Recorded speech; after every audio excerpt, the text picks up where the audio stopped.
오늘 하나님께서 우리에게 주시는 은혜의 말씀은 사무엘상 16장 4절부터 23절입니다.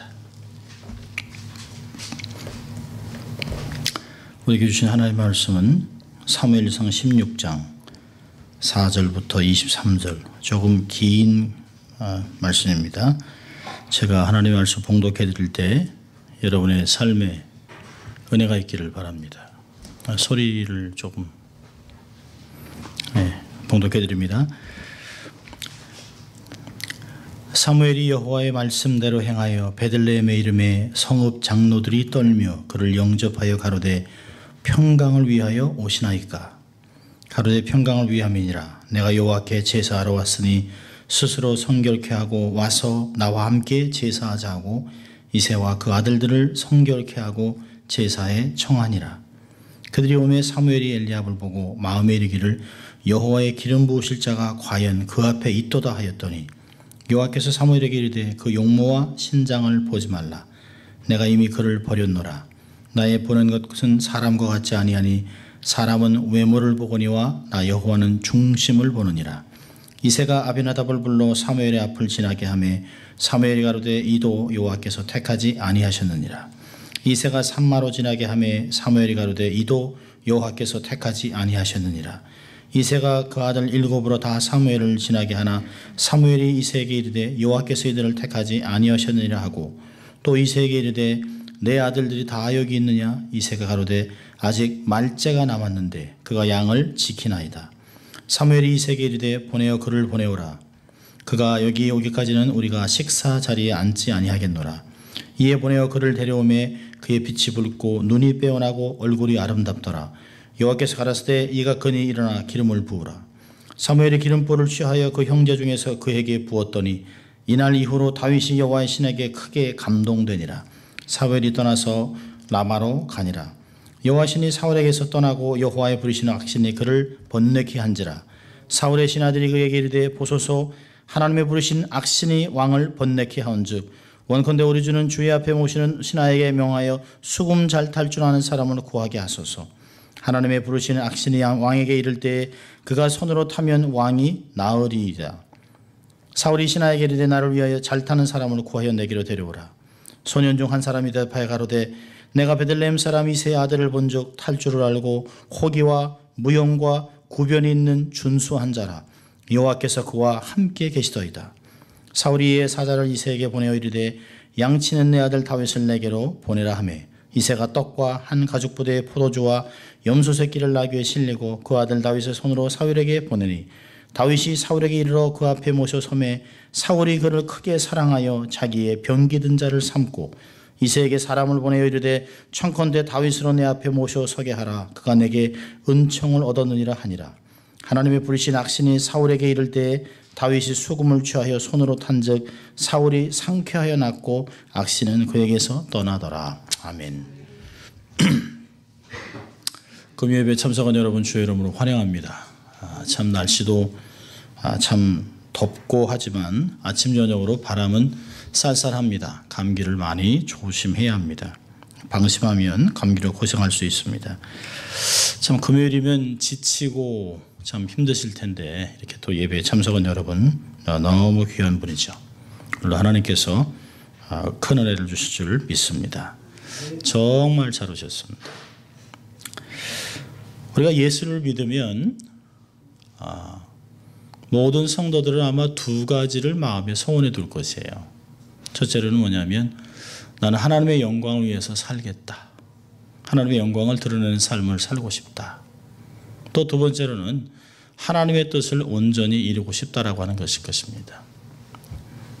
그런데 이러한 소원은 있는데 삶에서 그러한 것들을 이루지 못하고 사는 가운데 우리의 삶에 어려움들이 있습니다. 이런 것을 아시기 때문에 주님이 경고하셨습니다. 사복음서를 보면 매번 모든 복음서마다 하나님이 다 경고하셨어요.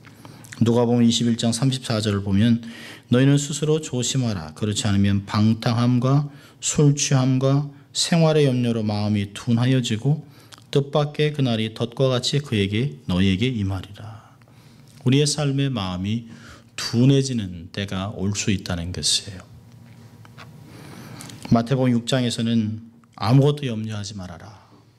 오직 하나님의 나라와 의를 먼저 구하면 너희들이 걱정하는, 너희들이 염려하는 모든 것들은 하나님이 다 채우실 것이라고 얘기했습니다. 그날의 염려는 그날로 족하다라고 얘기했습니다. 마가복음 4장에서는 땅의 비유를 말씀하시면서 4장 18절 19절에 이렇게 얘기합니다. 또 어떤 이는 가시떨기에 뿌리우는 자니 이들은 말씀을 듣되 세상의 염려와 재리의 유혹과 기타 욕심이 들어와 말씀을 막아 결실치 못하게 하는 자요. 실족하고 넘어지고 좌절하고 원망하고 주께 소원하고 헌신했던 것을 내려놓고 적당히 근근히 살아가는 성도들이 꽤 많다라고 하는 것입니다. 이것은 하나님의 뜻이 아니죠. 요한복음 10장 10절에서는 도적이 오는 것은 도적질하는 것이지만 내가 온 것은 양으로 생명을 얻고 또 풍성히 얻게 하렴이라라고 얘기하셨습니다. 또 사도 바울은 에베소 5장 18절에 술 취하지 말라 이는 방탕한 것이니 오직 성령의 충만을 받아라 이야기를 했습니다. 우리 힘으로는 안 된다는 것입니다. 스가랴 4장 6절에서도 힘으로 안 되고 능으로 안 되되 여호와의 신으로만 된다라고 말씀하고 있습니다. 우리는 계속해서 우리의 삶에 성령이 임하면 어떠한 결과가 나타나는가를 보고 있습니다. 오늘은 7번째인데요. 우리의 삶에 성령이 임하면 하나님의 뜻을 쫓아 살게 된다는 것이에요. 우리 힘으로는 절대로 하나님의 뜻을 찾아가기가 어렵습니다. 성령의 충만을 받을 때만 자신을 이기고 욕망을 제어하고 죄를 이기고 진리를 따르고 주를 위해 온전한 삶을 살아갈 수 있게 됩니다. 부르심대로 삶을 살아갈 수 있게 하는 것은 내 안에 역사하시는 하나님의 능력이라고 성경은 이야기하고 있습니다. 죄를 이기고 현실을 뛰어넘게 하고 주의 뜻을 순간순간 분별하고 살아가는 인생이 된다고 하는 것이죠. 오늘의 부제는 제가 이렇게 정했습니다. 인생의 터닝 포인트. 인생의 터닝 포인트는 성령이 우리의 삶에 임하시고 우리의 삶을 주장하는 것입니다. 여러분 오늘 본문을 보시면 16장 13절을 보면 놀라운 삶이 나타나고 있습니다. 사무엘이 기름불을 취하여 그 형제 중에서 그에게 부었더니 이새의 아들 막내 아들 다윗에게 부었습니다. 그날 이후로 다윗이 여호와의 신에게 크게 감동되었다라고 얘기하고 있습니다. 어떤 우리의 삶의 핵심적인 부분입니다. 다윗의 삶에 완전한 터닝 포인트가 일어나는 순간입니다. 다윗의 삶에 BC와 AD를 가르는 순간입니다. 무명한 사람, 아무도 알아주지 않던 사람이 하나님의 선택을 받는 순간입니다. 이제까지는 집안에서 말죄로 무시당하고 집안의 대소사에 참여도 하지 못하던 그런 막내입니다. 여러분 11절에 이렇게 합니다. 이새에게 이르되 내 아들이 또 있느냐라고 사무엘이 물었는데요. 사무엘 선지자에게 이새가 가로되 아직 말째, 이름도 얘기하지 않죠. 막내, 그가 양을 치고 있습니다. 그 아이야 지금 형들이 이렇게 중요한 대소사에 큰 가정의 문제에 중요한 일이 있는데 그 녀석이야 아직 말째인데 남았는데 그가 뭘 하겠습니까? 그냥 양을 지키라고 했습니다. 그 녀석이 와봐야 라고 하는 의도가 있는 것입니다. 시골의 목동의 막내 아들에서 이스라엘 왕으로 기름을 받는 터닝 포인트가 오늘 16장 13절의 말씀입니다. 성경은 다윗을 12절에 보니까 아무도 그를 하나님의 사람으로, 아무도 그를 하나님의 역사를 주관할 리더라고 보지 않았습니다. 그저 아무도 페이 어텐션을 하지 않는, 그저 말째, 막내, 그냥 굳은 일을 하는 그런 아이로 취급하고 있습니다. 그런데 12절부터 다윗을 뭐라고 표현합니까? 그의 빛이 붉고 눈이 빼어나고 얼굴이 아름답더라고 얘기하고 있습니다. 멋지게 표현하고 있어요. 그리고 사무엘에게 하나님이 강하게 말씀하십니다. 너는 일어나 그에게 기름을 부으라 얘기하고 있습니다. 그날부터 다윗의 삶은 180도로 바뀝니다. 어떻게 바뀌었을까요? 첫째로 다윗의 삶은 하나님의 부르심을 받고 사는 인생이 되었습니다. 그 당시에 선지자로부터 받는 기름 부음은 무엇을 의미할까요? 구약에는 기름 부음을 받는 직분이 세 가지가 있습니다. 왕, 선지자, 그리고 제사장입니다. 마치 하나님께서 인감 도장을 찍는 것 같이 하나님께서 권위를 부여하고 그 권위를 회중이 인정하고 그 권위에 순복하고 하나님의 말씀대로 삶을 살아가게 리더로 세운 것이 왕이요, 제사장이요, 선지자입니다. 하나님이 선지자를 통해서 그 나라의 왕을 리플레이스하고 있는 것이에요. 그래서 새로운 왕을 세우고 있습니다. 공식적인 부름으로 세우는 것이에요. 그럼 다윗은 생애에 3번의 기름 부음을 받았습니다.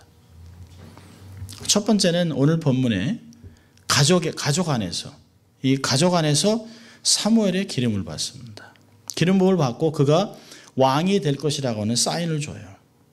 그리고 세월이 지난 후에 사무엘하 2장을 가면 그가 헤브론에서 또 유다 지파들을 통해서 유다의 장로들을 통해서 기름 부음을 받습니다. 그리고 유다의 왕으로 등극합니다.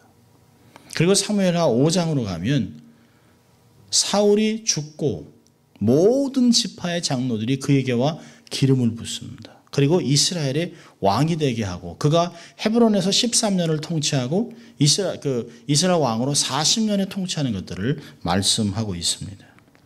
그러니까 이 기름 부음을 통해서 정말 무명의 사람이 하나의 목동이었던 목자의 막내 아들이었던 이름까지 기록하지 않았던 아무도 기억하지 않는 그 사람이 가족에서 기름 부음을 받고 유다 족속에서 기름 부음을 받고 그다음에 이스라엘 공동체에서 기름 받아 그가 왕으로 등극하는 역사가 나타나고 있습니다. 에베소서 1장도 보면 우리를 성령의 기름으로 인쳐서 미래의 보장이 되게 하셨다라고 에베소 1장 13절 14절은 이야기하고 있습니다. 때에 맞춰서 우리를 정말 그때는 하나님의 언약 밖에 있었던 사람을 외인이었던 사람을 이제는 그리스도를 통해서 우리가 하나님의 사람이 되게 하고 하나님의 사역을 감당하는 사람으로 인치셨다라고 하는 말씀을 하고 있습니다. 다윗은 하나님의 기름 부음을 받고 성령이 그에게 강하게 크게 임하고 신에게 여호와의 신에 감동이 된 그날부터 그는 하나님의 사역자로 서게 됩니다. 하나님의 부르심을 받고 사는 인생이 되었습니다. 두 번째는요. 그의 삶 속에 사역이 시작됩니다.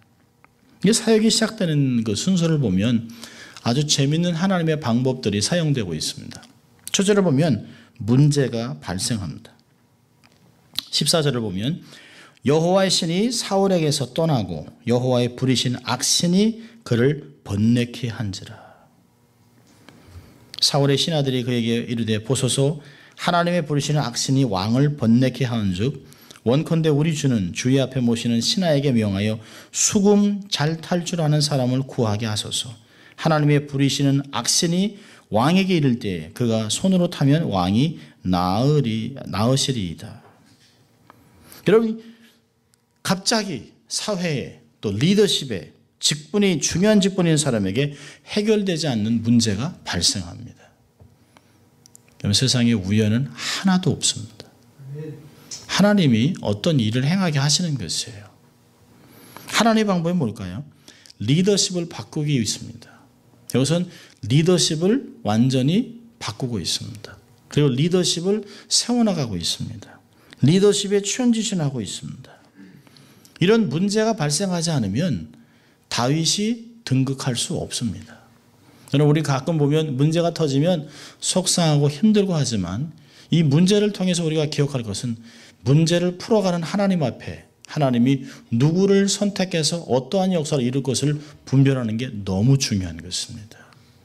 문제를 다 나쁘다고 힘들다고 어렵다고 곤고한 어려움이라고 원망하고 답답할 것이 아니라 이 문제 속에서 하나님께서 누구를 어떤 사람을 어떤 방법으로 하나님의 나라에서 어떻게 사용할 것인가를 하나님께 묻고 기다리는 게 중요한 것입니다.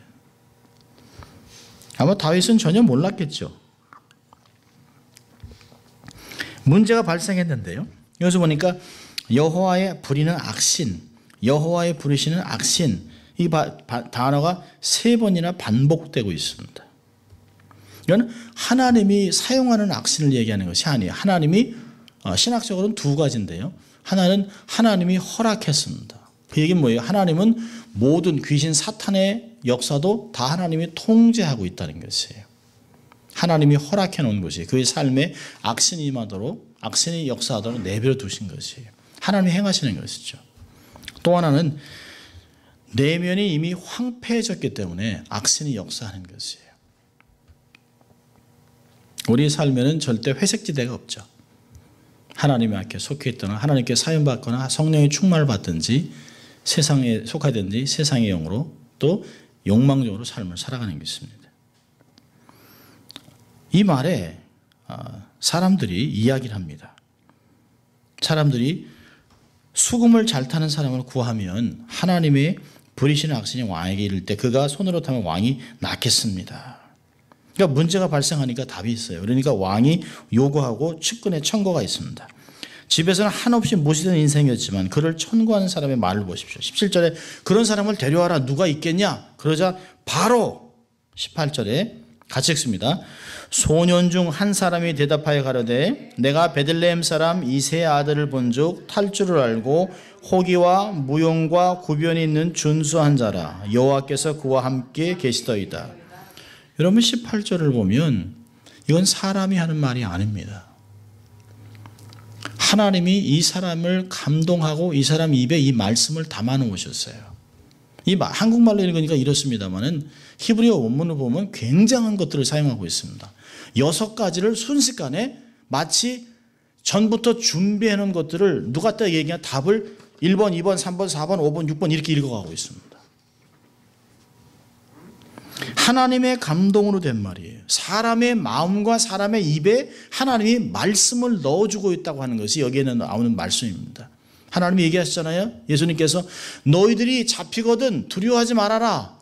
너희 안에 하나님의 말씀을 주실 것은 얘기하는 분은 너희 안에 성령님이라고 얘기하신 것을 보면 여기서 이 사람 입에 하나님께서 말씀을 주셨습니다. 여러분 이 사람이 얘기하는 걸 보세요. 여러분 가족들도 이새 아버지도 다윗이 어떤 사람인지 전혀 모릅니다. 다윗이 어떤 사람인지 전혀 몰라요. 여러분 마치 18절은 다윗의 인생이 이렇게 될 것이라고 하는 예언과 같은 말씀입니다. 많은 소년 중에 많은 청년 중에 한 사람이 딱 나서서 얘기합니다. 뭐라 그럽니까? 보소서 마치 주목 그러고 있습니다. 왕이시여 내가 그 사람을 정확하게 누군지 알고 있습니다. 뭐라고 했습니까? 악기를 다루는 음악가입니다. 두 번째는요. 용감합니다. 이건 뭐예요? Mighty warrior. 이게 어디서 사용했을까요? 기볼 하일이라고 하는 히브리어 단어는 기드온에게 했던 사사기 6장 12절에 나온 말씀이에요. 하나님이 함께 하심으로 강한 용사라고 하는 강한 용사가 여기서 나오고 있습니다. 여러분 이새의 아들 다윗은 그냥 목동이에요. 목동. 그런데 여기서 이 사람이 뭐라 그럽니까? 내가 아는 사람 다윗은 그는 강한 용사입니다. 라고 얘기합니다. 세 번째는요. 그는 용사다. 그 무용이 있다. 라고 하는 사람이 뭘까요? 무용이라는 뭐예요? 전쟁에 능한 자라는 것입니다. 이 밀하마라고 하는 히브리어 단어는 전쟁의 사람, 전쟁을 손에 쥐고 있는 사람입니다. 전쟁에 아주 능한 자라는 뜻이 있습니다. 그 다음에 네 번째로 구변이 있는 자는 뭘까요? Speaks well. 말을 조리 있게 잘하는 사람이라는 것이에요. 마치 학자의 혀를 가진 사람입니다. 웅변가입니다. 달변가입니다. 그 다음에 다섯 번째는요. 준수한 자라. 멋진 모습이라는 것이에요. 모든 사람이 반할 만한 사람이라는 것입니다. 이건 어떤 의미가 있을까요? 히브리어에서는 건강합니다.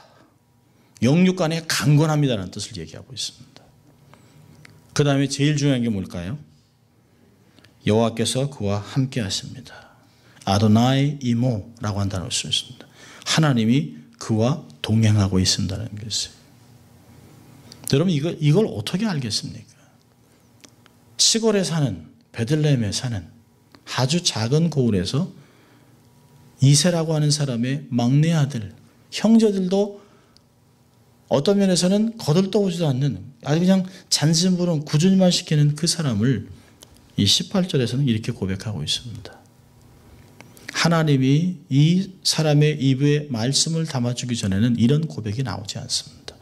이 사람이 정말 이런 사람이었다면 왜 이새가 우리 집에 말째가 하나 있습니다만 지금 양치고 있습니다. 보나만 하죠 뭐 라고 하는 얘기를 하지 않았을 것이에요. 하나님이 이 사람의 입에 이런 말씀을 담아주셨어요. 그리고 이 말씀대로 그는 평생을 살아갑니다. 우리가 알지도 못하는 사람의 입을 통해서 우리의 인생이 어떠할 것을 예언을 받을 때도 있어요. 우리가 전혀 알지 못하는 사람들을 통해서 우리가 세상의 무대에 서게 되는 때가 온다는 것이에요. 여러분 절대로 기억할 것은 아무도 나를 알아주지 않는다고 서글퍼하면 안 돼요. 작은 교회를 하기 때문에 또 아무 실력도 없기 때문에 하기도 없기 때문에 누가 나를 알겠는가? 아니요. 하나님은 지각이 있는 자와 자기를 찾는 자를 찾기 위해서 굽어 살피시는 하나님입니다. 믿을 수 있길 바랍니다.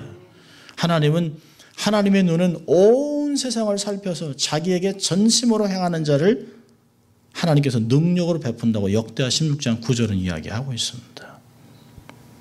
여러분 하나님은 다 알고 있습니다. 모르는 것이 아닙니다. 사람만 모를 뿐입니다. 하나님이 다윗을 사용하기 위해서 문제를 일으키고 사람들로 하여금 그 사람을 찾게 하고 그리고 다윗이 어떠한 사람인가를 소개하고 있습니다. 그 말을 듣자 사울이 신하에게 빨리 데려오라고 얘기합니다. 그러자 사역을 감당합니다. 23절 보니까 하나님이 부리신 악신이 사울에게 이를 때 다윗이 수금을 취하여 손으로 탄즉 사울이 상쾌하고 낫고 악신은 그에게서 떠나더라. 사역을 감당하는 것이에요. 자기가 갖고 있는 어떤 뮤직 테라피가 시작한 거죠. 뮤직 테라피, 음악 치유 사역. 여러분 여기서 얘기하는 게 뭘까요? 하나님은 평상시에 내가 갖고 있는 은사를 들어 사용하신다는 것이에요. 여러분 모세에게 하나님 뭐라고 했습니까? 모세야 내 손에 있는 것이 무엇이냐? 하나님 지팡이입니다. 평상시에 자기가 양을 치기 위해 갖고 있던 막대기입니다. 막대기. 지팡이라고 얘기하니까 그걸 던져라. 던지니까 뱀물이 바뀌었어요. 잡아라. 꼬리를 잡으니까 다시 지팡이 됐습니다. 그때부터 모세는 창세기 4장 20절부터 하나님의 지팡이라고 얘기하고 있습니다. 우리는 가끔 나는 아무것도 할 수 없다. 나는 은사도 없다. 나는 부족하다고 얘기하지만 내 삶에서 경험되어지고 나에게 있는 작은 내 손 안에 지는 작은 보잘것없는 것이 하나님의 손에 붙잡히면 사람을 치유하고 기적을 베푸고 홍해를 가르고 놀라운 역사를 감당케 한다는 것입니다. 우리의 인생이 누구의 손에 붙잡혀 있느냐. 저는 이 말씀을 이렇게 묵상하면서 가끔 그런 생각하죠. 여러분 목회자니까 아이고 우리 교회를 누가 알겠노. 오는 교인들만 봐도 너무 반갑고 행복합니다. 이 빈자리는 언제 채워질고. 언제요? 우리가 하나님의 때에 하나님이 우리가 필요로 할 때 하나님의 역사를 이룰 그때가 되면 하나님 우리의 작은 달란트와 작은 우리가 소유한 아무것도 아닌 부질없는 것이 하나님의 손에 쓰임받아서 역사를 일으키는 삶이 된다는 것이에요. 이렇게 다윗이 무대에 올라가고 있습니다. 사역이 시작되고 있습니다. 세 번째로는 여호와의 신에게 크게 감동된 후에 17장부터는 다윗이 큰 일을 감당합니다. 17장은 형제들이 무시하는 것, 국민들이 다윗을 몰랐던 것을 한반에 정리해버립니다. 그를 역사의 무대 중앙에 딱 세우는 사건이 골리앗 사건입니다. 여러분 보세요. 17장 26절을 가면 다윗의 아비 이새도 다윗을 평상시에 말째같이 대하고 있습니다. 형들이 전쟁에 나가니까 형들에게 치즈하고 빵덩어리를 갖다 주라고 얘기합니다. 그리고 요즘 얘기하면 그저 상관에게도 좀 떡도 좀 갖다 주고 잘 보고 오라나 얘기했습니다. 그러니까 다윗이 갔어요. 다윗이 갔는데 보니까 전쟁을 해야 되는데 전쟁을 안 하고 이스라엘 사람들은 딱 이렇게 경직하고 있습니다. 반대쪽에서는 블레셋에 있는 가장 큰 거인 같은 골리앗이 나와서 하나님을 막 모독하고 있습니다. 그런데 아무도 나가지 않습니다. 자, 그럼 26절을 보세요. 17장 26절. 다윗이 곁에 있는 사람들에게 말하여 가로되 이 블레셋 사람을 죽여 이스라엘의 치욕을 제하는 사람에게는 어떠한 대우를 하겠느냐. 이 할례 없는 블레셋 사람이 누구한데 사신 하나님의 군대를 모욕하겠느냐. 백성이 전과 같이 말하여 가로되 그를 죽이는 사람에게는 여차여차히 하시리라 하니라. 장형 엘리압이 다윗의 사람들에게 하는 말을 듣고 들은지라 그가 다윗에게 노를 바여 가로되 내가 어찌하여 이리로 내려왔느냐. 들에 있는 몇 양을 네게 맡겼느냐. 나는 내 교만과 내 마음에 완악하나노니 내가 전쟁을 구경하러 왔도다. 다윗이 가로되 내가 무엇을 하였나이까 어찌 이유가 없겠습니까? 그럼 형제들도 너 뭐 좋은 거 있다고 전쟁을 구경하러 오냐? 아버지가 맡긴 양은 어디다 두고 온 거야? 이놈 자식 뭐 이런 식입니다. 도대체 뭐야? 그러니까 아니 나는 말도 못합니까? 그러면 다윗이 형들에게 나는 말도 못합니까? 근데 이 얘기를 사울이 들었어요. 그리고 사울이 뭘 하겠냐고 얘기합니다. 그러니까 저는 아버지의 양을 돌볼 때 어린 새끼를 물어가면 사자도 곰도 내가 쫓아가서 그 양을 뺏어왔습니다. 그러니까 뭐라고 얘기합니까? 사울이 그냥 그저 갑옷을 벗어줘요. 갑옷을 벗어주니까 입었는데 자기한테 안 맞습니다. 그러니까 벗고 물맷돌을 가지고 갑니다. 그리고 45절에 놀라운 말을 하고 있습니다. 다윗이 블레셋 사람들에게 이르되 너는 칼과 창과 단창으로 내게 나오거니와 나는 만군의 여호와의 이름 곧 내가 모욕하는 이스라엘 군대 하나님의 이름으로 내게 가노라. 오늘 여호와께서 너를 내 손에 붙이리니 내가 너를 쳐서 내 머리를 베고 블레셋 군대의 시체로 오늘날 공중의 새와 땅의 들짐승에게 주고 온 땅으로 이스라엘이 하나님의 계신 줄 알게 하겠고 또 여호와의 구원하심이 칼과 창에 있지 아니함을 이 무리로 알게 하리라. 전쟁은 여호와께 속한 것인지 그가 너희를 우리 손에 붙이시리라. 그리고 물맷돌을 딱 던져서 죽입니다. 여러분 평상시 하던 것 그가 특별한 일을 한 것이 아니죠. 믿음으로 평상시에 잘하던 것을 한 것이에요. 거기에 하나님의 능력이 더해진 것입니다. 우리의 삶에 있는 모든 것은 주의 나라에 사용될 수 있습니다. 우리의 인생은 결코 낭비되지 않습니다. 저는 많은 사람이 그럽니다. 내가 정말 오래전부터 예수를 믿을 건 아니요. 그렇지 않아요. 가장 좋은 때 예수를 믿은 거예요. 그리고 지금까지 살아온 모든 것 내가 볼 때는 참 추하고 부족하지만 그런 것까지도 하나님께서 들어서 그것을 가지고 하나님의 나라를 섬기는 삶을 살게 하신다는 것입니다. 하나님께서 다윗을 그렇게 하셨어요. 그리고 다윗은 그렇게 가서 블레셋에 있는 가장 큰 골리앗을 쳐서 죽입니다. 구국공신이 됐습니다. 그리고 자기를 함부로 취급했던 아버지, 함부로 취급했던 형들, 아무도 자기를 몰랐던 이스라엘 백성들에게 그는 구국공신이 됩니다. 역사의 무대에 서게 되죠. 네 번째로는 이 성령이 강하게 우리의 삶에 임하고 나면 점점 강한 리더가 됩니다. 여러분 강한 리더가 되는 것을 성경을 보면 사무엘하 3장을 보면 사무엘하를 보세요. 3장 1절을 보면 이렇게 말하고 있습니다. 사울의 집과 다윗의 집 사이에 전쟁이 오래매 다윗은 점점 강하여 가고 사울의 집은 점점 약하여 가니라. 이게 언제부터 시작된 거예요? 사무엘상 16장에서 시작된 것이에요. 그리고 5장 10절로 갑니다. 5장 10절 보면 만군의 하나님 여호와께서 함께 계시니 다윗이 점점 강성하여 가니라. 여러분 우리가 점점 강한 리더가 될 수 있는 비결은 뭘까요? 하나님이 함께하는 것이에요. 기드온이 강한 용사가 될 수 있었던 것은 하나님이 함께하신 것입니다. 결코 우리가 강한 사람이라고 표현할 수 없습니다. 다른 사람이 강하다고 해서 우리가 강해지는 것이 아닙니다. 하나님의 임재가 우리의 삶을 덮을 때, 하나님의 영광이 우리의 삶을 덮고 있을 때, 인도하실 때, 하나님의 거룩이 전후좌우를 인도하실 때, 그때 우리는 강한 사람이 되는 것입니다. 그럼 5장 4절을 보면, 3절을 보면 이렇게 말씀이 있어요.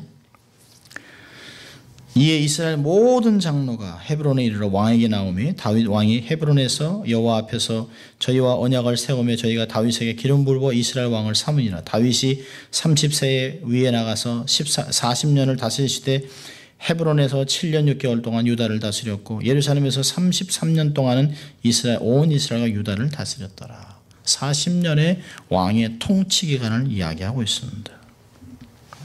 여러분, 다윗을 보면 이렇게 강한 리더가 되면서 나타난 것은 굉장히 많습니다. 이들에게, 다윗에게 아둘람 동굴에서 많은 사람들을 얻기도 하지만 다윗은 엄청난 고난이라고 하는 시간을 지납니다. 우리가 주님을 섬기면서 은혜도 받지만 고난도 받게 됐다라고 이야기하고 있습니다. 고난을 통해서 다윗이 점점 성숙한 사람으로 바뀌어나갑니다. 다윗이 정말 다윗이 될 수 있었던 것은 이스라엘 광야입니다. 사울로부터 도망을 다니던 그 세월이 그를 성숙한 리더로 만들어 놨습니다. 우리의 삶에 고난이 없다면 우리의 삶은 힘을 얻을 수가 없어요. 성장통이라는 것이 있어요. 아파야 성장하면서 자라는 것이에요. 아픔과 고난이 없이 우리의 삶이 빚어지지 않습니다. 우리의 삶에 고난이라고 한 것 때문에 그에게 비록 하나님의 기름 부음을 붓고 그가 놀라운 일을 감당하고 구국공신이 되고 정말 모든 사람이 다윗하면 대단한 사람으로 여기지만 그가 아직 훈련되지 않았기 때문에 하나님이 다윗을 계속해서 훈련해서 그 나라를 통치할 수 있는 작은 사람의 그룹으로 변해서 유다 지역에 그리고 온 나라의 왕으로 그를 통치하게 만들어 놓으셨습니다. 고난 중에서도 그는 하나님을 경외하고 노래하고 정말 그가 썼던 아름다운 찬양곡들은 다 광야에서 쓰여진 것입니다. 근데 그 광야를 지나가면서 그가 왕이 되고 나라를 통치하고 나라가 편안해지자 사무엘하 11장은 그가 범죄하는 것을 적나라하게 기록하고 있습니다. 밧세바를 취하고 그 아내를 죽이고 그리고 피비린내 나는 가족의 살상이 벌어지고 비참한 삶을 살아가지만 성경은 다윗의 삶을 사도행전 13장 22절에 딱 기록합니다. 내 마음에 합한 자. 36절로 넘어가면 그는 자기의 세대를 섬기다가 하나님께 부름을 받았다라고 이야기합니다. 성경은 그의 삶 전체를 다윗은 당시에 하나님의 뜻을 쫓아 섬기다가 자기의 세대를 하나님 위해 섬기다가 잠들어 그 조상들과 함께 묻혔다라고 얘기하고 있습니다. 이게 우리의 삶이 되어야 되는 거 아닙니까? 우리의 삶에 왜 성령이 우리의 삶에 임해야 합니까? 우리의 세대를 섬기기 위해서입니다. 더 나아가서는 다음 세대를 섬기고 정말 우리 세대와 함께 다음 세대가 하나님의 뜻을 이루어가는 인생이 되기 위해서 정말 하나님의 영광이 드러나고 하나님의 역사가 나타나는 사람들을 세우기 위해서 우리는 성령의 충만함을 받아야만 하는 것입니다. 많은 사람이 있었지만 유독히 다윗은 당시에 하나님의 뜻을 쫓았습니다. 비록 그는 실족하고 실수하고 범죄하고 정말 비참한 어려운 시간들을 겪었지만 하나님은 모든 것을 통틀어서 그는 내 마음에 합한 자라 그가 내 마음의 뜻을 이루고 그는 마지막에 전체를 하나님의 뜻을 쫓아 자기의 세대를 섬기다가 죽었다라고 얘기하고 있습니다. 정말 우리가 죽고 싶은 우리가 정말 마지막에 삶을 이렇게 마치고 싶은 것이 우리의 소망입니다. 이는 하나님의 뜻을 쫓아 자기의 세대를 섬기다가 잠들다라고 하는 것을 썼으면 얼마나 좋겠습니까? 자, 그렇다면 어떻게 살았기에 여호와의 신에 크게 감동을 받을 수 있었을까요? 적용을 하려고 합니다. 물론 하나님의 절대 주권입니다. 다윗이 잘나고 다윗이 똑똑하고 다윗이 준비되었기 때문에 그런 것이 아닙니다. 하나님은 지푸라기도 들어서 사용합니다. 돌도 들어서 찬양하게 합니다. 막대기를 들어서도 변하게 합니다. 짐승을 통해서 말하기도 합니다. 자연을 통해서 얼마든지 말할 수 있어요. 그러나 하나님께서 하나님의 택한 사람들의 받은 인생의 비결은 무엇인가를 잠시 보려고 합니다. 첫째로는 다윗은 하나님을 정말 사랑했습니다. 마음과 뜻과 정성을 다해 하나님을 사랑했습니다. 그가 지은 시편을 보아도 알아요.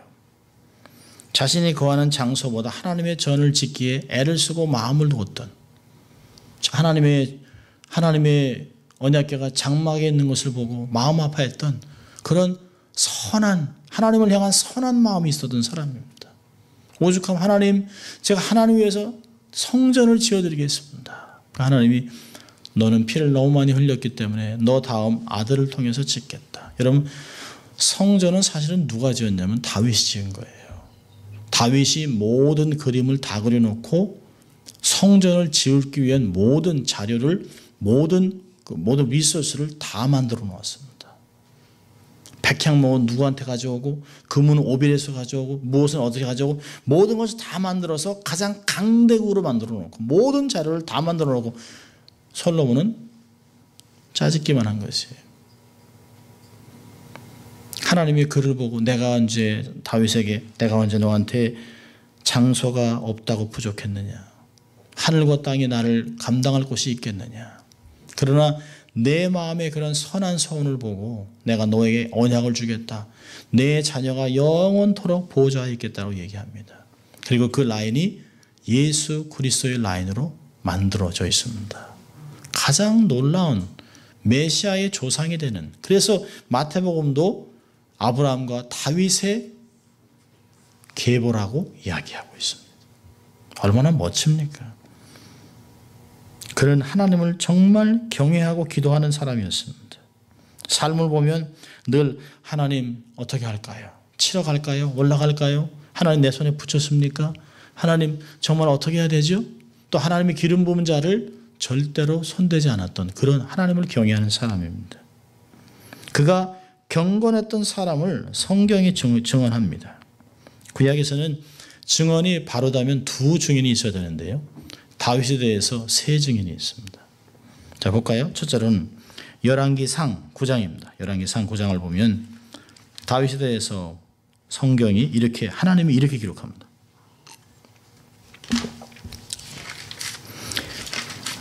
솔로몬에게 그의 아버지가 어떤 사람이었는가를 하나님이 얘기해 주고 있습니다. 9장 4절, 열왕기상 9장 4절 이렇게입니다. 내가 만일 내 아비 다윗의 행함같이 마음을 온전히 하고 바르게 하여 내 앞에서 행하여 내가 내게 명한 대로 온갖 것을 순종하여 나의 법도와 율례를 지키면 내가 내 아비 다윗에게 허하여 이르기를 한 모든 것들을 다 해주겠다는 것이에요. 하나님이 다윗을 이렇게 소개하고 있습니다. 우리는 가끔 그런 얘기 듣잖아요. 아이고, 네 아버지도 개망난이었어. 아이고, 네 아버지 말을 말자. 그런 세상 사람들 그렇게 얘기도 합니다. 그리고 성경에서요, 이런 이야기를 듣는 아들의 마음은 어떨까요?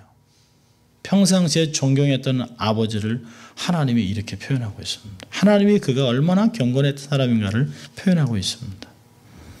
두 번째는요, 아들이 증거합니다. 아들이 3장으로 가보세요. 3장, 열왕기상 3장. 하나님께 1000번제를 드리고 나서 하나님이 솔로몬의 꿈에 나타났습니다. 그리고 3장 5절에 꿈에 나타나시나 하나님이 이르시되 내가 내게 무엇을 줄고 너는 구하라. 그런데요, 솔로몬이 자기 아버지가 어떤 사람인가를 이야기하고 있습니다. 6절에 보니까 솔로몬이 가로되 주의 종 내 아비 다윗이 성실과 공의와 정직한 마음으로 주와 함께 주의 앞에서 행함으로 주께서 저에게 큰 은혜를 베푸셨고 주께서 또 저를 위하여 이 큰 은혜를 예비하시고 오늘날 같이 저희 위에 앉을 아들을 저에게 주셨습니다. 얼마나 놀랍습니까? 다윗에 대해서 여러분 다른 사람이 칭찬하는 건 그건 공적인 모습입니다. 그런데 프라이빗한 삶, 아버지의 모든 것을 본 안고 섬과 아버지의 어떤 모습을 다 봤던 솔로몬이 아버지를 이렇게 표현하고 있습니다. 우리 아버지는 성실과 공의와 정직한 마음으로 주와 함께 주의 앞에서 행하고 그래서 하나님께서 은혜를 베푸셨습니다. 우리 자식들에게 이런 이야기를 들을 수 있다면 얼마나 행복할까요? 우리 아버지요, 하나님을 정말 사랑했던 분입니다. 하나님이라면 모든 것을 헌신했던 분입니다. 그래서 하나님이 우리 아버지를 축복하셨습니다. 이런 이야기를 들어야만 합니다. 또 우리가 오늘 본문 봤던 사무엘상 16장 8절에 주위 사람이 증거하잖아요. 여호와가 그와 함께 한다. 여러분 다윗의 삶은 경건이 검증된 삶입니다. 다윗의 경건이 하나님과 아들과 가정에서 또 주위에서 삼중적으로 검증이 된 사람입니다. 그렇다면 그는 하나님을 사랑하는 경건의 사람이었습니다. 경건했기 때문에 하나님을 경외하고 그분의 말씀을 순종하고 그분을 사랑하고 그분 앞에 기도하고 늘 간구했던 삶이기 때문에 하나님이 그에게 성령으로 기름을 부었던 것입니다. 두 번째로는 어떤 삶을 살았길래 하나님이 그를 그렇게 성령의 크신 감동을 주셨는가. 두 번째는요, 매사에 충성했습니다. 자기에게 주어진 일에 죽도록 충성했습니다. 자, 우리 시편 78편을 보겠습니다. 시편 78편. 시편 78편을 보면 70절부터 72절입니다.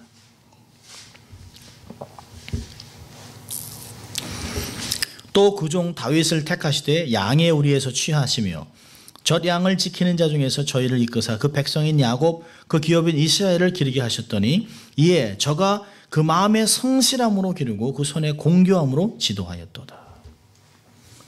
여러분 사실은 젖 양은 쉽게 죽어요. 누가 새끼 양을 잘 관리하느냐가 굉장히 중요한 것입니다. 그런데 사실은 이 새끼 양을 이새가 누구에게 맡겼습니까? 말제 아들한테 맡긴 것이에요. 그리고 다윗이 목동으로 나가면 새끼 한 마리도 잃어버리지 않습니다. 선한 목자와 그 사꾼 목사를 구별하는 방법이 뭘까요? 웃도리를 벗겨보면 합니다.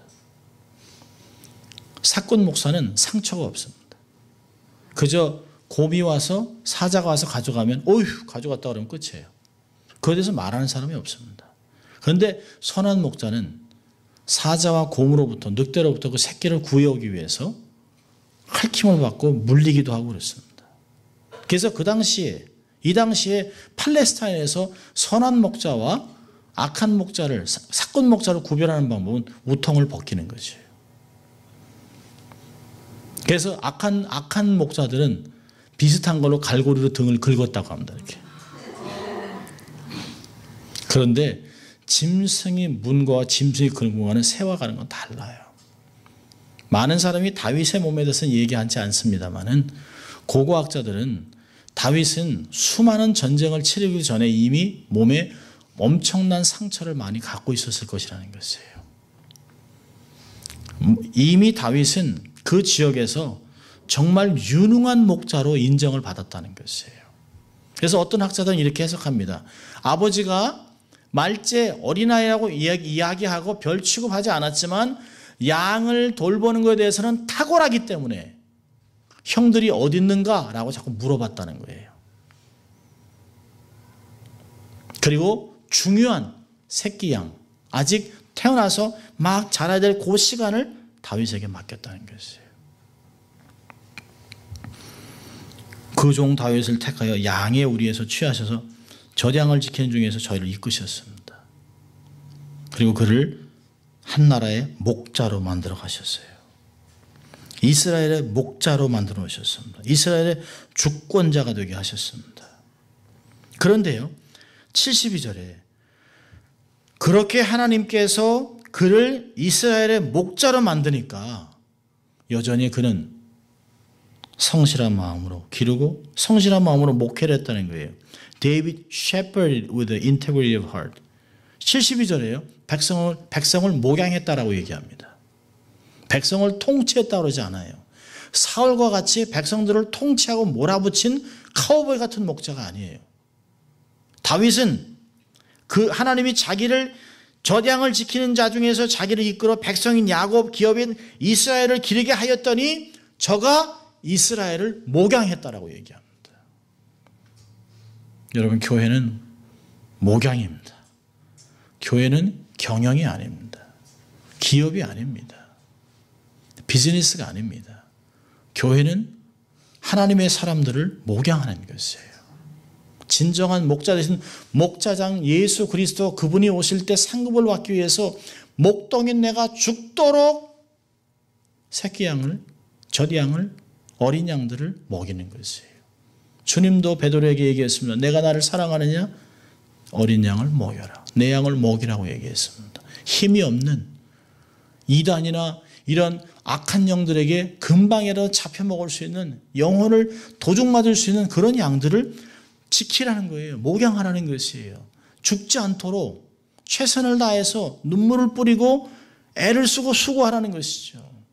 그래서 사도 바울은 사도행전 20장에 내가 너희들을 위해 3년 동안 어떻게 말씀을 가르치며 눈물을 흘리면서 너희들을 목양했는가를 기억하라고 얘기하고 있습니다. 내가 떠난 후에 양의 탈을 쓴 늑대들이 너희들의 삶에 올 텐데 장로들아 정신 차리고 너희 양무리들을 돌보라고 눈물로 호소합니다. 그게 목자의 마음이죠. 다윗은 전형적인 목자였습니다. 여러분, 모세가 궁중에서 40년 동안 왕자로 있었지만 하나님이 그를 목자로 만들기 위해서 40년을 광야에서 훈련시켰습니다. 성경에 나와 있는 목사의 가장 좋은 모습은 목자입니다. 목자. 주님도 그러잖아요. 나는 선한 목자라. 선한 목자라서 내가 양을 위해 목숨을 내려놓는다. 그렇게 얘기하지 않았어요? 다윗은 시편 23편에 자기 인생의 노년에 여호와는 나의 목자시니 내가 부족함이 없습니다.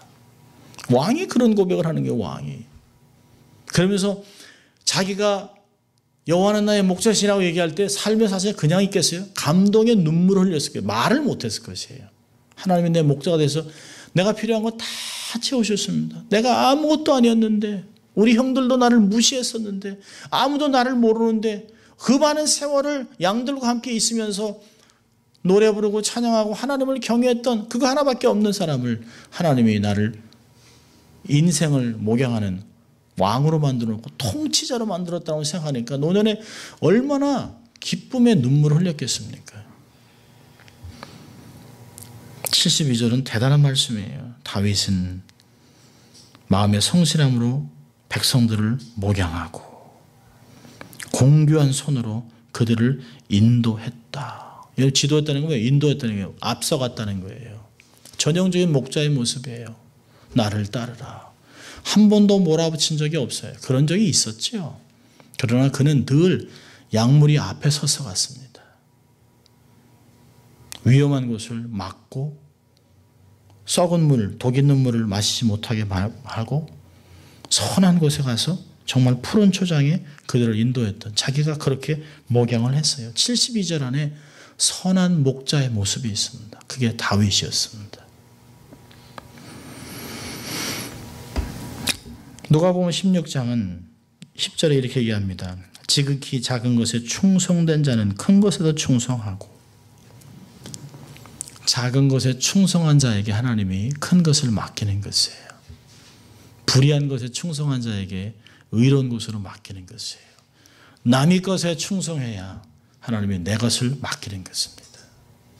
남의 것 함부로 취급하는 사람은 자기 것도 관리하지 못합니다. 작은 것 이건 누가 못해. 여러분 이 작은 것을 무시하는 자가 누구냐고 하나님이 질타하시고 있습니다.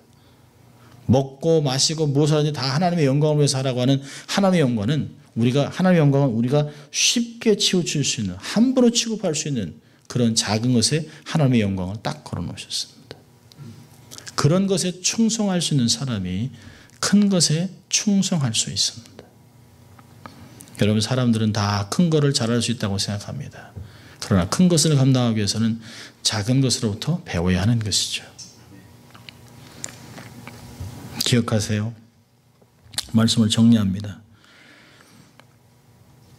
나는 정말 왜 나의 귀한 것을 알아주지 못할까? 나는 언제나 리더가 될 것인가? 언제나 나는 하나님이 나를 들어 사용할 것인가? 불평하고 원망하지 마십시오. 그 시간이 있으면 내게 맡겨진 작은 것에 충성하십시오. 하나님이 우리의 삶을 굽어 살피고 있습니다. 지각이 있는 자, 자기를 찾는 자들을 보시기 위해서 굽어서 살피고 보시고 계세요. 지금도 신령과 진정으로 예배드리는 자, 그 사람을 찾고 있다라고 요한복음 4장은 이야기하고 있습니다. 사도행전 13장 22절에 그랬어요. 내가 이새의 아들 다윗을 만나니.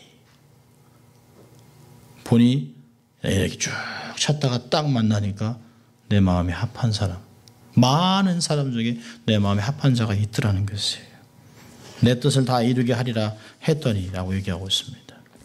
예레미야 5장 1절에서는 너희는 예루살렘 거리로 빨리 왕래하여 그 넓은 거리에서 찾아보고 알라. 너희가 만일 공의를 행하며 진리를 구하는 자를 한 사람이라도 찾으면 내가 이 성을 사해 주겠다.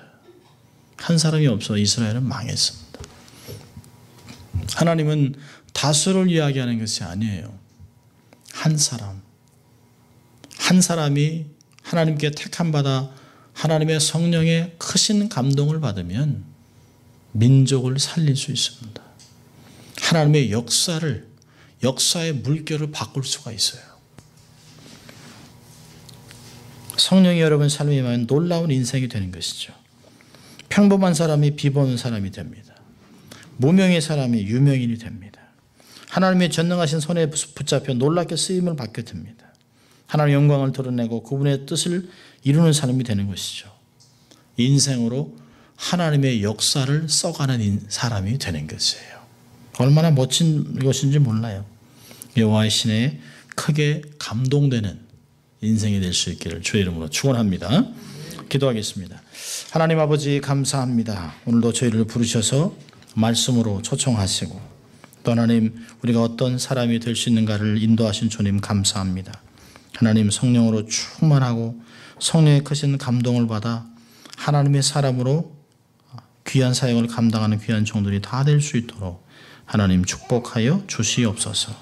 감사합니다. 예수님 이름으로 기도합니다. 아멘. 우리가 계속해서